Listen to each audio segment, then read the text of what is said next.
focados no próprio Evangelho de Jesus. Tá? Então, as coisas aconteceram da seguinte forma, né? Os fariseus, ouvindo que ele fizera emudecer os saduceus, reuniram-se no mesmo lugar, e um deles, doutor da lei, interrogou-o para o experimentar. Então Jesus já estava ficando conhecido na época, né? E tinha aqueles grupos de pessoas, os saduceus, fariseus, os que eram denominações da forma como eles interpretavam, né? E como eles interpretavam os ensinos de Moisés. E aí então os fariseus eram bem conhecidos da época, bem ortodoxos. Então eles nas discussões com Jesus conseguiu colocá-los assim em uma situação embaraçosa, né? Porque Jesus não era doutor da lei, Jesus era ali de uma cidadezinha pequena, né? Imagina a gente falar assim, tem uma pessoa aqui que naquela época a religião era muito importante. E então sai dali de uma cidadezinha comum, como se fosse uma corrutela dessas aqui de perto, sai um homem sem família importante, sem nenhuma sem nenhuma reverência especial. Então, e quem é essa pessoa aí que está fazendo os fariseus calarem a boca? Os saduceus pensaram, né? Deve ser porque os fariseus não entendem muito bem, mas agora ele vai se ver conosco. Então eles pensaram numa pergunta, não era bem uma dúvida, né? Na maioria das vezes essas pessoas aí, os fariseus e também os saduceus, eles não procuravam Jesus para se esclarecer, procuravam Jesus para colocá-lo em questões onde ele pudesse falhar, colocar Jesus em maus lençóis, né? Então eles perguntaram, Senhor, mestre, qual é o grande mandamento na lei? Por quê? Porque se Jesus falasse o grande mandamento é X, aí para um grupo eles iam falar, não, mas nós valorizamos mais o mandamento Y. E então eram vários mandamentos lá que eles consideravam muito importantes. E então era uma espécie de uma charada para Jesus, porque dependendo do que Jesus falasse, eles iam insuflar o ódio de certos grupos contra Jesus. E aí, como é que Jesus se saiu? Disse-lhes Jesus: Amarás o Senhor teu Deus de todo o teu coração e de toda a tua alma e de todo o teu entendimento. Este é o primeiro e grande mandamento. E o segundo, semelhante a este, é: amarás o teu próximo como a ti mesmo. Destes dois mandamentos dependem toda a lei e os profetas. Aí mais um grupo, né, que ficou sem palavras, porque realmente o ensinamento de Jesus não podia ser questionado. Quem é que ia falar lá, mesmo entre eles, que amar a Deus não era importante ou que amar o próximo não era importante? E então nós vamos trazer hoje a forma como Jesus, em outras ocasiões, detalhou esses ensinos, esses dois mandamentos. Nós vamos ver que amar a Deus, no conceito cristão, está muito mais associado à humildade do que a louvor.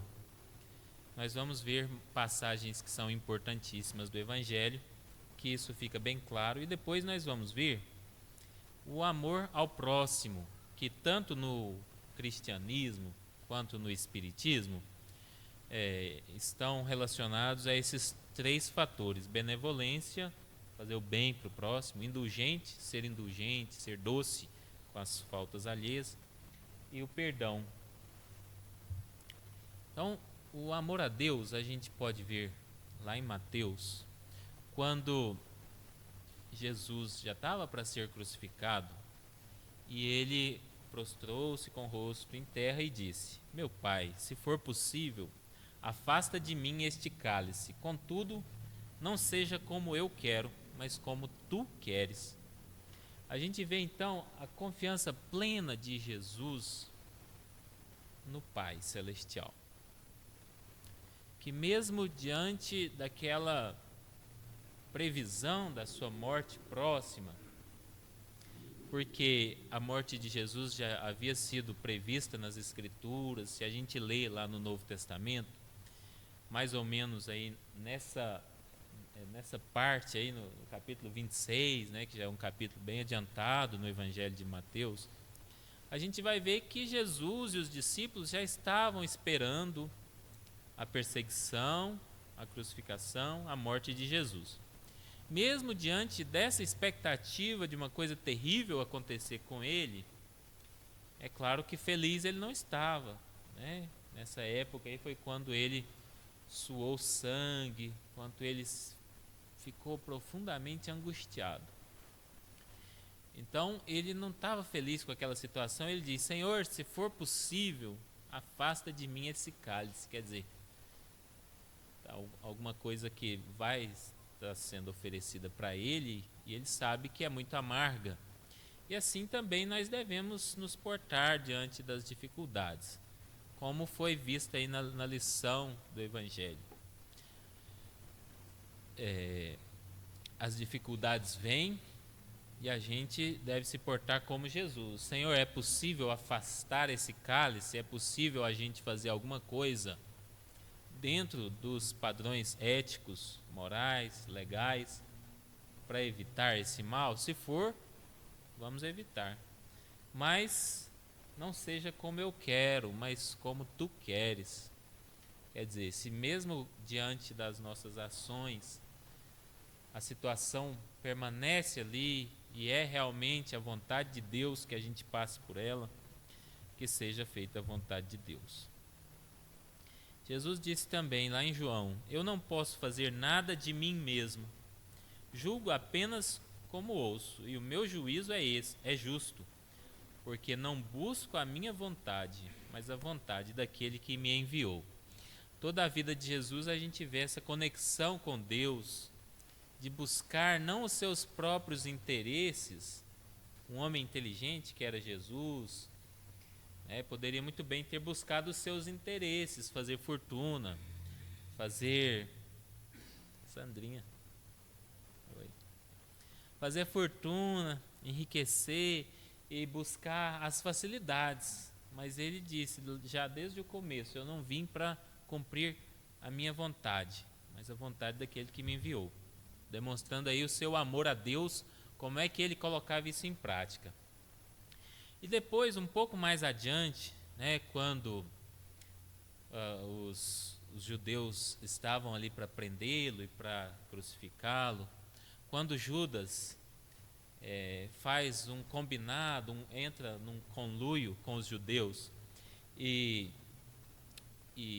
beija o rosto de Jesus para indicar entre todos aqueles que estavam ali quem era Jesus de Nazaré, que deveria ser preso.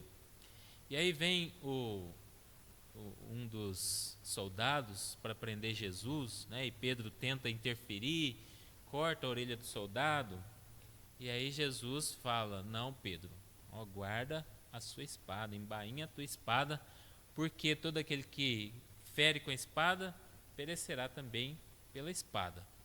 E Jesus diz assim para Pedro não pensar que aquelas coisas estivessem acontecendo por acaso. Pedro, você pensa que eu não posso pedir a meu Pai e ele me enviaria neste momento mais de 12 legiões de anjos?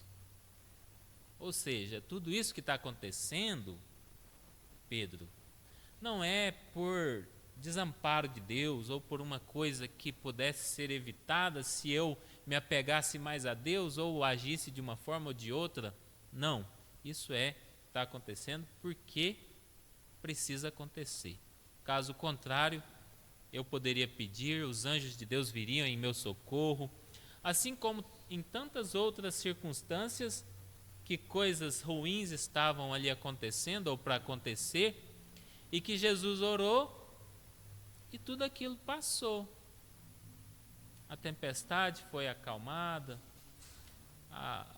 as doenças terríveis, hanseníase, né? Na época eles chamavam de lepra, foi curada, cegueira, até mesmo pessoas que não andavam puderam andar. Então Jesus pôde operar grandes maravilhas. Jesus pôde fazer verdadeiros milagres, transformou água em vinho, transformou, ele pôde caminhar sobre as águas, multiplicou os peixes, tudo que era coisa sobrenatural ele podia fazer. Se os soldados vieram para prendê-lo e ele foi preso de fato, não é que estivesse alguma coisa errada ou que dependesse dele fazer algo para se livrar disso. Por isso que ele repreendeu Pedro, dizendo: não, Pedro, guarda a sua espada, não vamos oferecer resistência, porque assim tem que acontecer, já estava escrito desde as Escrituras, já estava previsto, eu vim com essa missão. E assim também nós devemos fazer. Muitas vezes tem coisas que a gente pode fazer algo para mudar, devemos exercitar a inteligência, seja para o nosso benefício, seja para ajudar o próximo, mas aquilo que é uma tarefa, uma missão nossa, um papel onde nós fomos colocados e que nós não temos uma saída ética, não temos uma saída limpa, nós não devemos jamais recorrer à violência ou buscar um atalho. Por quê? Porque se for para acontecer algo para nos livrar disso, Deus vai prover os meios. E no Espiritismo a gente vê da mesma forma. No Espiritismo é ensinado que essas dificuldades que são inexoráveis, inexorável é uma palavra difícil que quer dizer inchorável, não adianta chorar que vai acontecer.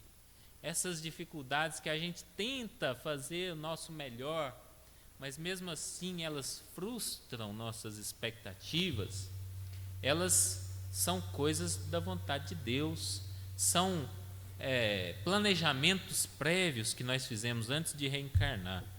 Lá no Evangelho diz o seguinte: em virtude do axioma segundo o qual todo efeito tem uma causa, as misérias da vida, que ele enumerou várias antes, são efeitos que hão de ter uma causa, e desde que se admita um Deus justo, essa causa também há de ser justa.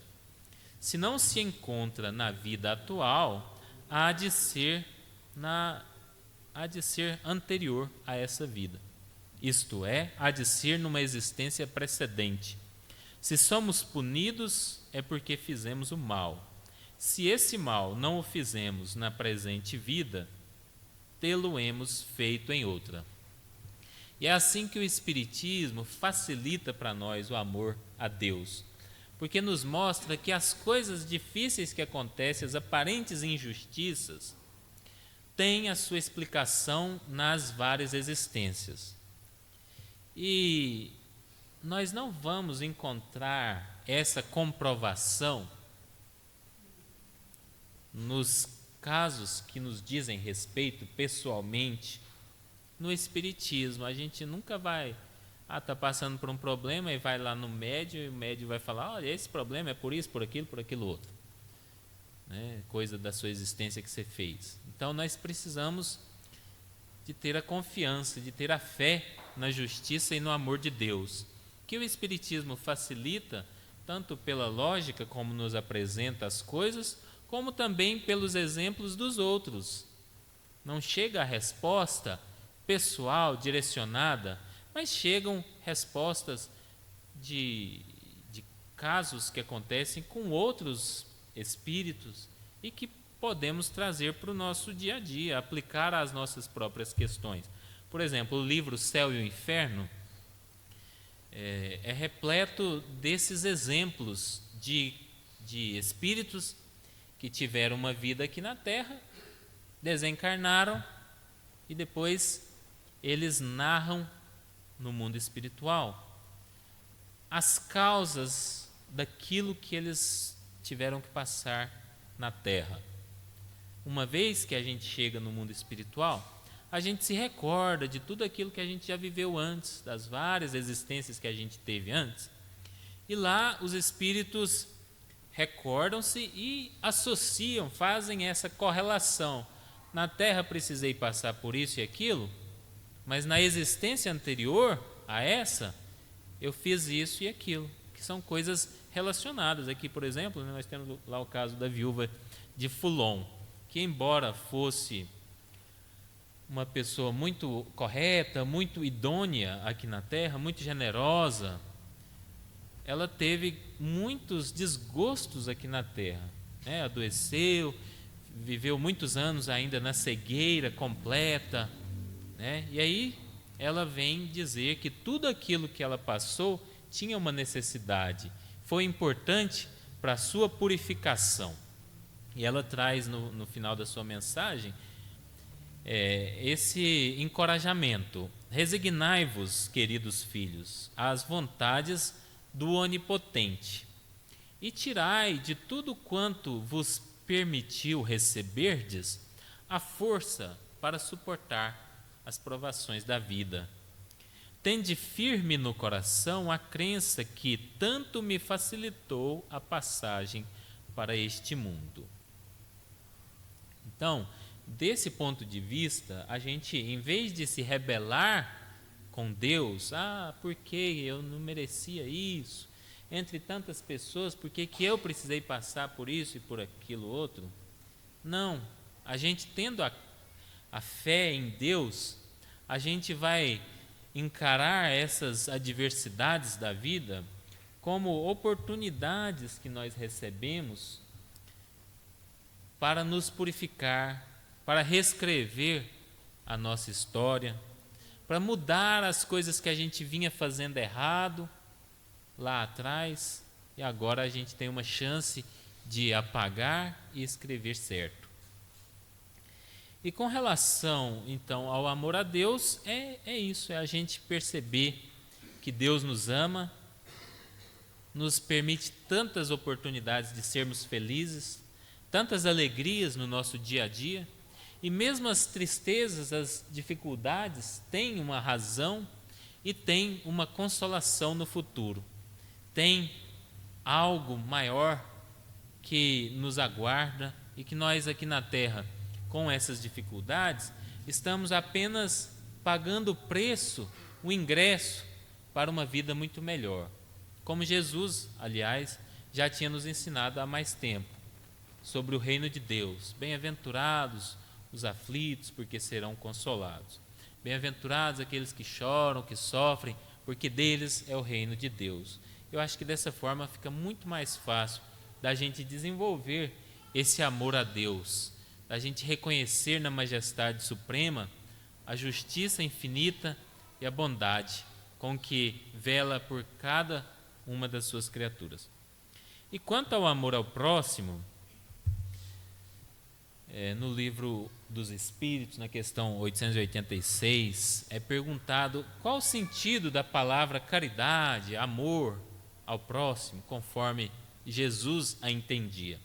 Aí os Espíritos responderam por 3 palavras, né, que no Espiritismo depois até virou esse acrônimo, né, BIP, que facilita a nossa memorização. Eles nos disseram que o amor ao próximo é representado conforme Jesus ensinou, pela benevolência para com todos. Letra B, benevolência para com todos. Indulgência para com as faltas alheias. A letra I, indulgência. E P de perdão para as faltas que os nossos irmãos fizerem contra nós. Perdão das ofensas. Então, o amor ao próximo, segundo o Espiritismo, é benevolência para com todos, sermos bons para com todos, sermos indulgentes para com as faltas alheias e perdoar mesmo as faltas que nos ofendem pessoalmente. Então, vamos ver novamente, né, mais detalhadamente, como é que isso é visto tanto no cristianismo quanto no Espiritismo. Benevolência. Se os homens se amassem com mútuo amor, mais bem praticada seria a caridade. Mas para isso necessário fora vos esforçasseis por largar essa couraça que vos cobre os corações, a fim de se tornarem eles mais sensíveis aos sofrimentos alheios. Então, a benevolência para com todos é nós nos sensibilizarmos com o sofrimento alheio e tentar modificar. O egoísmo é a negação da caridade. Ora, sem a caridade não haverá descanso para a sociedade humana. Digo mais, não haverá segurança. Então, se hoje a gente vê aí tantas demonstrações de maldades na terra, se a gente vê aí uma sociedade sem descanso, que mesmo as pessoas mais bem aquinhoadas vivem essa sensação de insegurança, os Espíritos nos ensinam aqui no Evangelho segundo o Espiritismo que isso é simplesmente pela falta da caridade, pela negação da caridade. Que se nós amássemos-nos uns aos outros, se todos concedessem ao próximo o amor que concede aos seus irmãos, aos seus filhos, aí sim nós teríamos uma sociedade mais descansada, uma sociedade sem essa angústia permanente. E então a insegurança, ela está realmente muito associada a essa negação da caridade, de modo que aonde haja mais desigualdades, aonde haja menos caridade, menos amor ao próximo, menos tratar o próximo como irmão, concedendo a ele os benefícios tanto materiais quanto espirituais, nesses meios onde há menos caridade, onde há mais egoísmo, onde há mais desigualdades, reina muito mais a sensação da insegurança.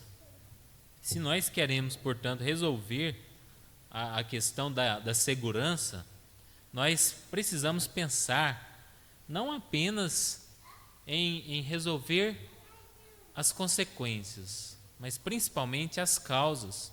E a causa da insegurança está relacionada também com a falta de caridade, a falta de amar o próximo e dar ao próximo, mesmo que não seja parente, condições dignas de vida.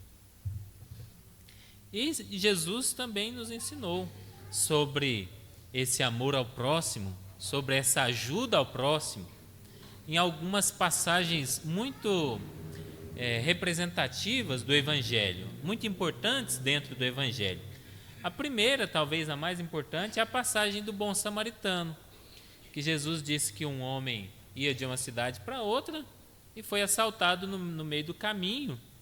E aí os assaltantes roubaram as coisas que ele tinha, além disso, deram-lhe uma surra. E ele ficou ali semi-morto, caído na estrada, na beira da estrada. Então passou uma pessoa, olhou, uma pessoa das mais qualificadas, um sacerdote, que na época era muito bem, todo mundo achava que era uma pessoa importante, né? E então o sacerdote passou e deve ter pensado, isso é um mendigo da rua qualquer, é um infiel, deve ter caído nessa situação porque não ama a Deus, e passou e foi embora, e não quis nem saber.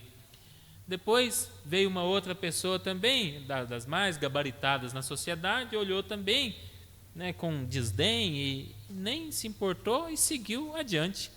Mas justamente um samaritano, que eram os grupos menos, com uma imagem pública menos valorizada, que foi o que se compadeceu, que se aproximou, viu que estava machucado, pôs no cavalo, levou até uma hospedaria, cuidou dele, alimentou, deu banho, passou remédio, e ainda na hora de sair falou para o dono da hospedaria, olha, eu vou ter que sair agora, mas peço para você cuidar. E na volta, se você tiver gastado mais do que esse tanto que eu já estou deixando pago, eu te restituo. Então Jesus falou, não foi esse? Quem desses 3 pessoas que cumpriu a vontade de Deus? Só pode ter sido o samaritano. Até mesmo as pessoas da época, né, que estavam questionando sobre o que é o amor ao próximo, mesmo ali os judeus mais reacionários da época, que estavam doidos para pegar Jesus em flagrante, em algum erro, mesmo eles não tinham como falar que não foi o samaritano que cumpriu a vontade de Deus. Uma outra passagem também que Jesus mostra a importância da caridade e não da gente julgar o próximo é a passagem de Lázaro. Jesus disse que tinha lá o mendigo Lázaro que morava na rua, ali, um sem-teto, morava na frente da casa de um milionário da época, né? E para ele só sobravam os restos, né? O milionário tinha os banquetes luxuosos, e aí o que sobrava eram as cascas, as coisas podres que jogava ali, e Lázaro nunca recebia nenhum benefício, né? E aí Jesus diz que quando os 2 morrem, um vai para a glória, vai para um estado feliz, e o outro vai para um estado de muito sofrimento, de prantos e ranger de dentes. Então Jesus ensinando aí a importância da gente tratar o próximo com amor, da gente dividir os bens materiais, da gente cuidar do próximo em vez de julgar, em vez de falar, é um miserável, é um vagabundo, por que não vai trabalhar? Jesus, em vez disso, ele diz, cuida do próximo, porque disso depende a nossa felicidade futura, de como nós enxergamos e tratamos o nosso próximo. E a outra passagem também, né? Uma outra passagem é do rico insensato. Ele falou, eu já trabalhei durante a vida, agora eu quero só usufruir. Vou construir celeiros maiores, guardar uma multidão de grãos, uma quantidade enorme de grãos, e vou ficar no bem bom agora o resto da vida. E aí, na mesma noite, Deus falou para o rico, insensato que és, nessa noite mesmo sua alma será levada, de que servirá tudo aquilo que acumulaste? Então Jesus diz, não acumulem tesouros aqui na terra, aonde a traça come, onde enferruja, acumula no céu, fazendo bem, distribuindo com os mais necessitados, porque isso sim formará o tesouro que nós teremos na vida que é eterna. E outra passagem também que Jesus deixa muito clara a necessidade da caridade, da distribuição igualitária dos bens, é a do jovem rico, né? Um jovem muito rico procurou Jesus, quero a vida eterna. Eu já tenho feito ali o que eu leio nos mandamentos, né? Honro pai e mãe, nunca roubei, nunca matei, nunca fiz nada de errado, mas eu quero a vida eterna. E aí Jesus falou, olha, se você quer ser perfeito, então vende o que você tem, distribua com os pobres e me segue, aí você vai ter a vida eterna.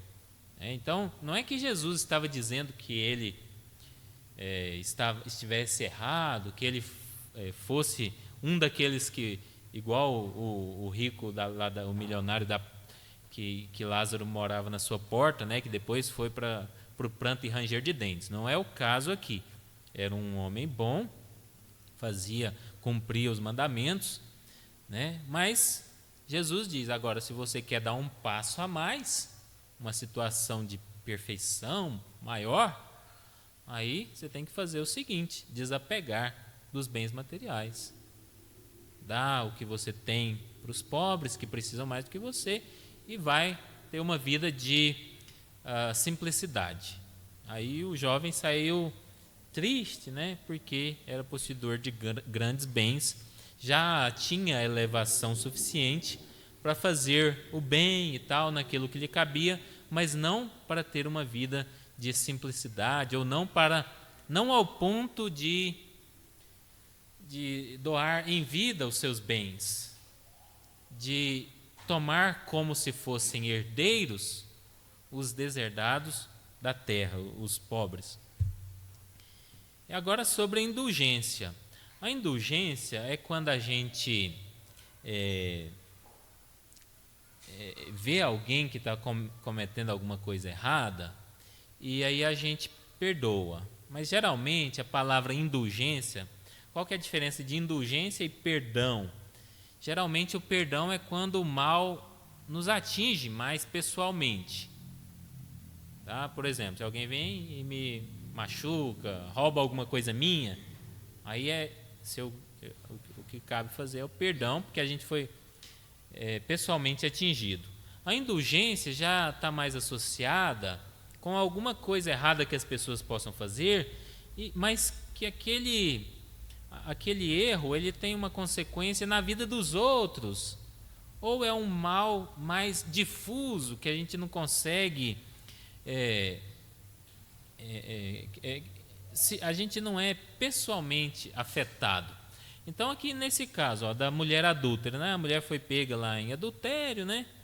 E o povo da época, como era de costume, né? Primeiro, um povo muito machista, né? Porque não consta aí nenhuma consequência para o homem que estava adulterando com ela, né? Como se fosse possível adulterar sozinha.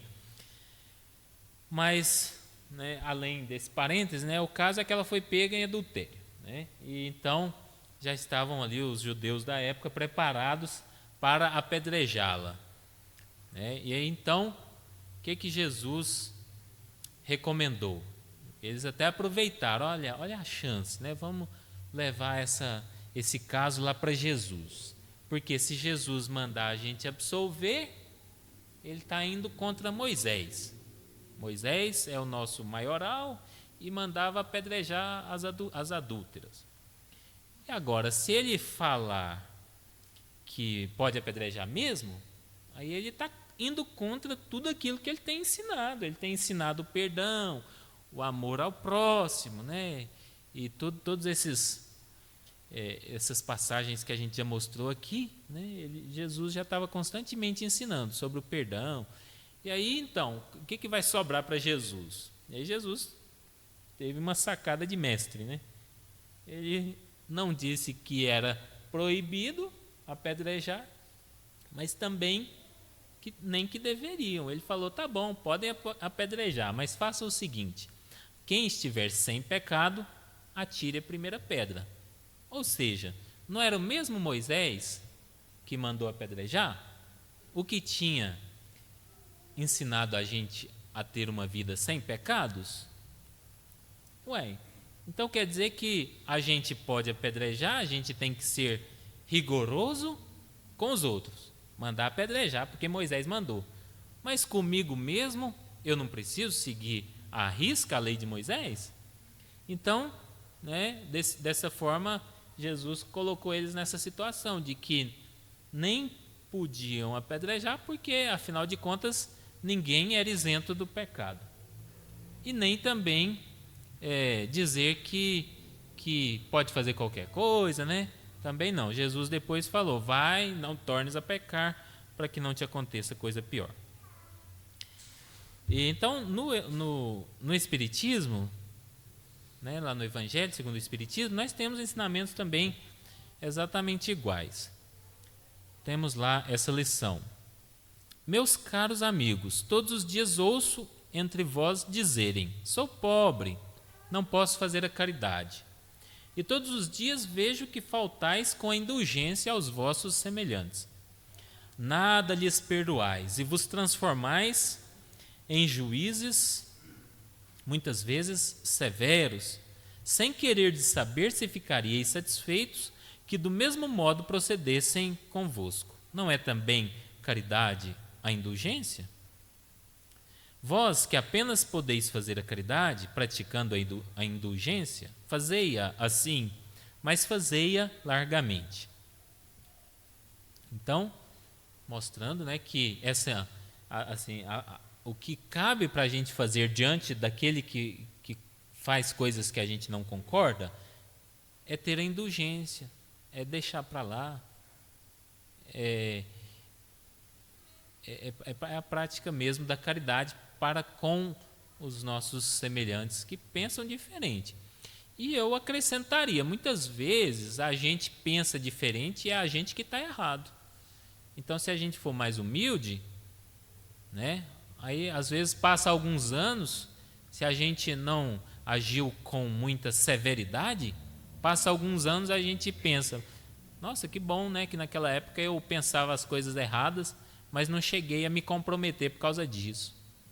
Só pensava errado, agora já corrigi, tudo bem, não teve consequência. Agora, se a gente, né, age com aquele ímpeto, né, violento, aí depois a gente olha para trás, como muita gente, né, olha para trás e fala, poxa vida, não devia ter agido assim na juventude, né? Agora que eu aprendi mais as coisas, eu vejo que eu que estava errado. E até mesmo com relação aos criminosos, né? O Espiritismo ensina a gente a tratar com indulgência.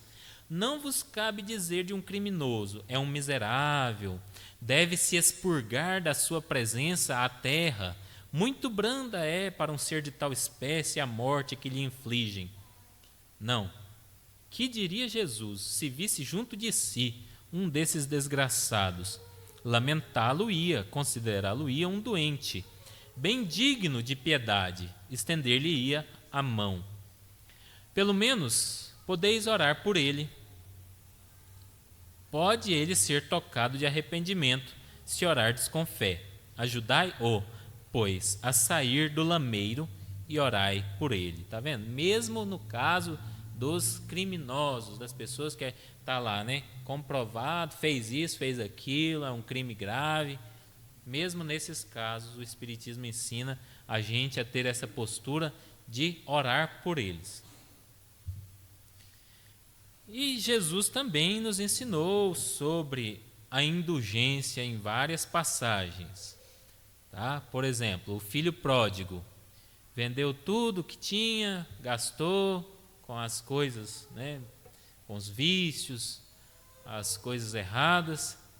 Resolveu voltar um dia, né? Quando o tempo fechou para ele, que ele não tinha mais dinheiro, não tinha mais amigos, o negócio ficou feio para ele, e ele falou, não, vou voltar, pelo menos quem sabe na casa do meu pai, se eu for contratado como empregado, melhor do que aqui, que eu estou comendo lavagem, né? Voltou. E aí Jesus ensinou como é que Deus age conosco. Não é julgando, agora você vai ver, bichinho, você fez isso, agora você vai comer aqui. Não é assim. Jesus ensinou a gente a agir com indulgência. Tá? O pecador arrependeu, quer uma vida diferente, graças a Deus, maravilha, fazer festa, né? Então, a princípio se a gente for no dia a dia aí, a gente tem mais a tendência de agir igual o outro filho, né? O outro filho que fez as coisas mais certas ali, e a hora que o irmão chegou, aí ele ficou mordido de raiva. Não, mas o que é isso? Né? Meu pai agora vai tratar meu irmão que fez e aprontou dessa forma? Mas aí a gente está agindo pelo instinto e não pelo cristianismo. O Cristo Jesus ensinou, olha, se a pessoa fez as coisas erradas, arrepende, aceita, perdoa, faz festa, fica feliz. E depois Jesus até falou, né, da ovelha perdida. Ele diz assim, que se uma pessoa tiver 100 ovelhas e uma delas se desgarrar e pular a cerca e ir para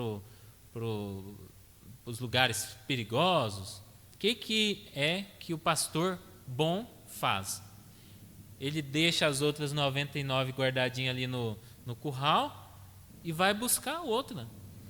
E quando encontra, fica feliz e faz festa. E é assim que Deus é conosco. Deus quer que a gente faça as coisas certas, é claro, Ele deu os seus ensinamentos. Mas se a gente, por acaso, faz alguma coisa errada, isso prejudica a nós mesmos. Mas não é que Deus vai, agora então pronto, né? Fechei a porta aqui, vai para o inferno, vai ficar lá o resto da eternidade. Não é esse. o procedimento de Deus. E assim também nós não devemos ser, né? Se nós vemos alguém que até há pouco falava uma coisa errada, seja de nós mesmos, e agora mudou, vamos esquecer o mal, vamos ficar felizes com a mudança de postura.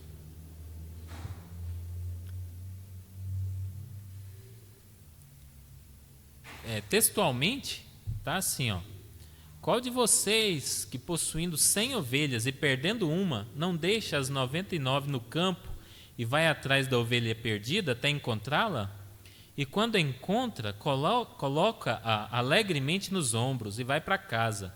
Ao chegar, reúne seus amigos e vizinhos e diz: alegrem-se comigo, pois encontrei minha ovelha perdida.